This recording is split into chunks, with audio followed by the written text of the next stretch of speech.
கொண்டிருந்த பவானி சட்டென்று சுய உணர்வு பெற்றாள். வெளியில் கொடியில் துணிகள் காய்ந்து கொண்டிருந்தன.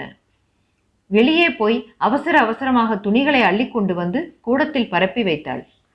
பெட்டிகளின் மீது, சமையல் மேடையில், வீடு முழுவதும் ஈரத் துணிகளின் வாசனை. இவள் மனத்துள்ளும் பழைய வாசனை. ராணி மாதிரி வாழ்ந்த பவானி இவள். பிறப்பில் ஏழையாக இருந்த இவளை ஒரு பணக்கார மத்தியம வயதுக்காரருக்கு இவள் தந்தை மணமுடித்து தந்தார். தாயும் இறந்து இவள் படிப்பும் தடைப்பட்ட பின் கையாலாகாத தந்தையிடம் இதைவிட எதிர்பார்க்க முடியாது. கிடைத்த வாழ்வை சந்தோஷமாக ஏற்றாள் பவானி. பெண் உரிமை பற்றி பேசப்படாத காலம் அது. ஏற்கனவே அவள் கணவர் மகாதேவனுக்கு முதல் மனைவியின் மூலம் ஒரு மகன் கேசவன் இருந்தான்.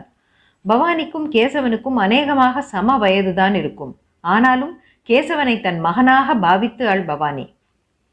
அவன் ஒட்டாமலே எட்டவே நின்றான். இவளுக்கும் ஒரு மகன் பிறந்த பிறகு அவன்